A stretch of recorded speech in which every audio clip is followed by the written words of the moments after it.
Bienvenidos y bienvenidas a Una ilusión compartida, by Yurab. Entre nuestros temas de diálogo sobre la educación inclusiva, una necesidad para la Agenda de Educación 2030, vamos a abordar los hitos más relevantes de la historia de la educación inclusiva en España. Y para ello, contamos con la intervención de Anabel Jiménez Crespillo. A continuación vamos a hablar acerca de la historia de la educación inclusiva en España. Para ello tenemos que diferenciar 4 grandes etapas: la etapa de la exclusión, la etapa de la segregación, la etapa de la integración y por último, en la que nos encontramos actualmente, la etapa de la inclusión. Comenzaremos por el periodo de la exclusión, durante el cual se promulgó la Gran Ley Educativa en España, la Ley de Instrucción Pública en 1857, más conocido como Ley Moyano. Fue el referente legislativo que al menos contempló que la educación para personas con deficiencias sensoriales y rigió en el país hasta 1970. En 1923, tras la creación de la Escuela Central de Anormales, da comienzo con este hecho la etapa de segregación.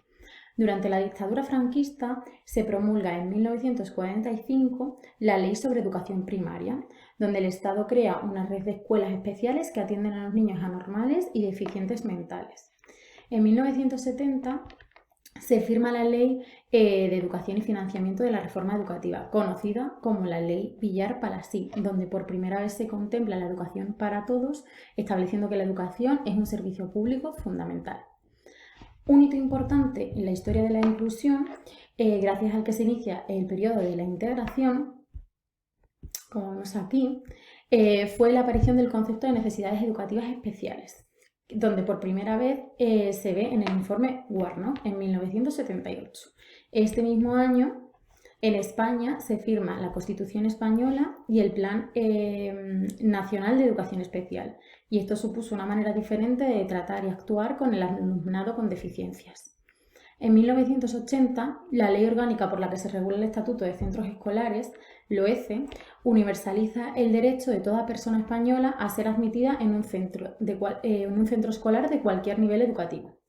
2 años después, y siguiendo los pasos de Inglaterra en el informe Warnock, el Ministerio de Educación español desarrollará en 1982 la Ley de Integración Social de Minusválidos, conocida por las siglas LISMI.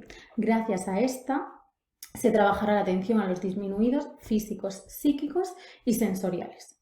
Tras la elaboración de esta ley, ya no se denomina subnormal a este porcentaje de la población, empleando el término minusválido. Se estableció, por lo tanto, una diferencia entre discapacidad, deficiencia y minusvalía.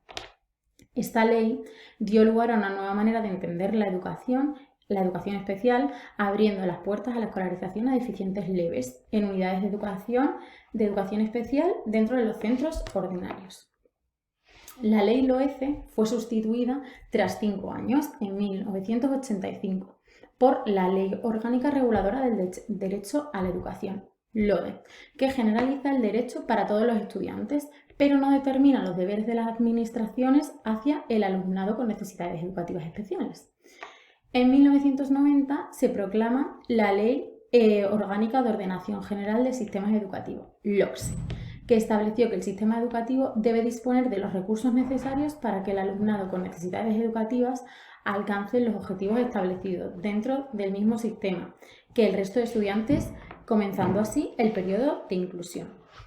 El alumnado con necesidades especiales, a partir de entonces, sería escolarizado en centros de educación ordinaria, siempre que el centro pueda cubrir con sus recursos las necesidades especiales curriculares que precisan. Si esto no fuera posible, entonces el alumnado debería escolarizarse en centros de educación especial.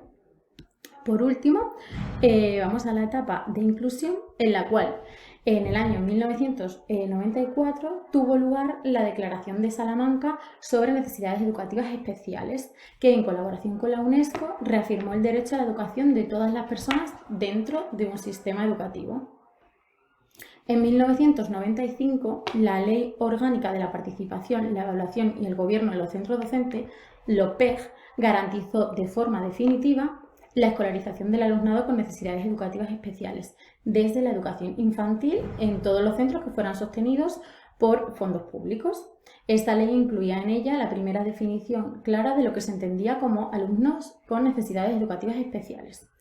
En 2006, la Ley Orgánica de Educación LOE tiene como principio fundamental incluir la atención a la diversidad en las aulas, donde se proporcione una educación adecuada a las necesidades y características individuales del alumnado.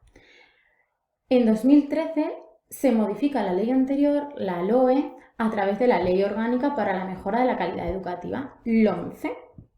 Esta introduce la definición de alumno con necesidades específicas, introduce en él el trastorno por déficit de atención e hiperactividad, TDAH, al ser la psicopatología de mayor incidencia a nivel mundial en la infancia.